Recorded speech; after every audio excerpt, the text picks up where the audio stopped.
दिल्ली में यमुना उफान पर है और आईटीओ और उसके आसपास के इलाके के डूबने का जिम्मेदार बताया जा रहा है एक नाले को। और फिलहाल उस नाले के पास में पहुंचे हैं दिल्ली सरकार में मंत्री सौरभ भारद्वाज, मंत्री आतिशी और उसके साथ ही में दिल्ली के उपराज्यपाल भी यहां पर नजर आ रहे हैं। सौरभ और आतिशी उपराज्यपाल को जिम्मेदारी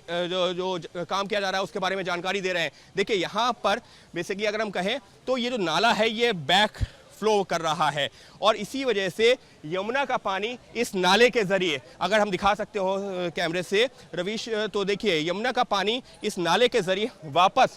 रिहायशी इलाकों में पहुंच रहा है, आईटीओ की तरफ जा रहा है और इसी वजह से ये नाले को अब बंद करने का काम किया जा रहा है या इसके फ्लो को कंट्रोल करने का काम किया जा रहा है। कल रात से ही इसको लेकर के जो है हमने देखा है कि जमकर राजनीति भी हो रही है, बीजेपी हो या आम आदमी पार्टी हो, आरोप प्रत्यारोप भी चल रहा है। लेकिन इस वक्त जो है यहाँ पर काम हो रहा है और उपराज्यपाल भी यहाँ पर पहुंचे हैं, दिल्ली सरकार के मंत्री सौरभ भारद्वाज और आतिशी भी यहाँ पर मौजूद हैं और जानकारी ली जा रही है क्योंकि ये जो नाला है इसकी वजह से आईटीओ, सुप्रीम कोर्ट या फिर जो है प्रगति मैदान के आसपास का इलाका और राजघाट के आसपास का इलाका जो तमाम जलभराव हो रहा है उसकी वजह इस नाले को बताया जा रहा है। और यही जो बताया जा रहा है और सौरभ भारद्वाज और आतिशी हैं वो यहाँ पर यही जानकारी दे रहे हैं उपराज्यपाल को कि किस तरीके से इस नाले का फ्लो कंट्रोल करने का काम किया जा रहा है और जो वहाँ पर संबंधित अधिकारी हैं वो भी यही बता रहे हैं। तो फिलहाल इस मुद्दे पर जमकर राजनीति तो जरूर हो रही है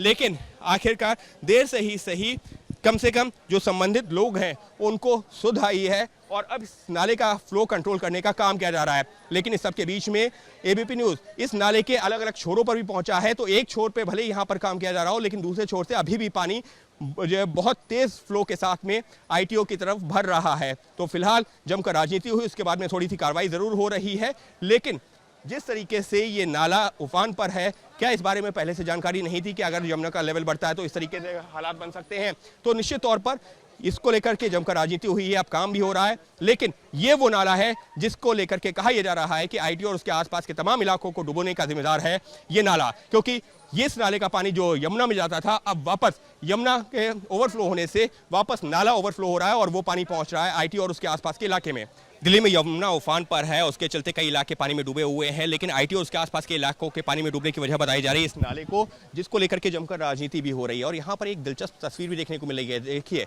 दिल्ली के मुख्यमंत्री अरविंद केजरीवाल, मंत्री सौरभ भारद्वाज और आतिशी जो कि मंत्री हैं दिल्ली सरकार की, वो एक कोने में इस वक्त खड़े हुए हैं। वहीं दिल्ली के उपराज्यपाल भी यहाँ पर पहुँचे हुए हैं लेकिन वो अधिकारियों से अलग बात कर रहे हैं। हालांकि कुछ देर पहले तक जब दिल्ली के मुख्यमंत्री अरविंद केजरीवाल यहाँ नहीं पहुँचे थे तो उस दौरान उपराज्यपाल के साथ में सौरभ भारद्वाज और आतिशी खड़े हुए थे। लेकिन ये तस्वीर अपने आप में बहुत कुछ बयां भी कर रही है क्योंकि उपराज्यपाल ने जिस तरीके से दिल्ली सरकार को कटघरे में खड़ा किया था, अरविंद केजरीवाल और उनके मंत्रियों ने जवाब दिया था। तो आज की तारीख में ये जो तस्वीर है, अगर हम जो है रवीश, अगर हम इसको थोड़ा सा जूम आउट करके भी दिखा सकें, थोड़ा वाइड में दिखा सकें कि किस तरह से दो कोने पर, दो धुरी पर एक तरफ जो है केजरीवाल है तो एक तरफ उपराज्यपाल है। उपराज्यपाल एक कोने में खड़े हुए हैं, केजरीवाल एक कोने में खड़े हुए हैं और कायदे से होना ये चाहिए कि दोनों लोगों को, यानी कि उपराज्यपाल की भी के दफ्तर की भी जिम्मेदारी है और केजरीवाल की भी जिम्मेदारी है क्योंकि उस तरह से जिम्मेदारियां बटी हुई हैं, लिहाजा होना ये चाहिए कि सबको साथ मिल करके काम करना चाहिए। लेकिन यहाँ तो एक अलग तस्वीर ही दिख रही है। मुख्यमंत्री एक कोने पर, मुख्यमंत्री है अलग सलाह मशवरा कर रहे हैं, राज्यपाल उपराज्यपाल जो अलग सलाह मशवरा कर रहे हैं और इस सब के बीच में जो दिल्ली की आम जनता है वो इस आरोप प्रत्यारोप के चलते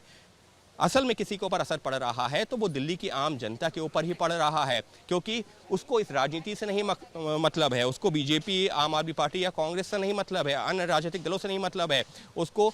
मतलब है कि इस तरीके से जब पानी छूटता है तो उसके घर ना डूबे, उसका सामान ना डूबे। हालांकि जब इस पर राजनीति शुरू हुई तो अब हम देख सकते हैं कि ये जो नाला है जिसमें यमुना से बैकफ्लो होकर के पानी आ रहा है, रवीश अगर हम वो तस्वीर भी दिखा सकें, यहाँ से दिखा सकते हैं, वो पेड़ के बीच में से शायद दिखा पाएंगे। ये देखिए जहाँ पर से यमुना में अमूमन जो इस नाले का पानी जाता था लेकिन आज की तारीख में नाले का पानी बैकफ्लो हो रहा है और वो आ रहा है आईटीओ की तरफ और वहाँ पर जो है शहर के अंदर पानी भर रहा है। लेकिन ये तस्वीर अपने आप में इतनी दिलचस्प है कि मुख्यमंत्री यहाँ पर मीडिया से बात कर रहे हैं और उपराज्यपाल वहाँ अधिकारियों से बात कर रहे हैं, जबकि दिल्ली की जनता तो ये उम्मीद करती है कि जब दोनों ही लोगों के पास में यहाँ पर जो संविधान में जो जिम्मेदारियाँ मिली हुई हैं, तो साथ मिलकर के काम हो जिससे कि हालात से बचा जा सके। लेकिन फिलहाल जो तस्वीरें हैं वो अपने आप में बहुत कुछ बयां कर रही हैं।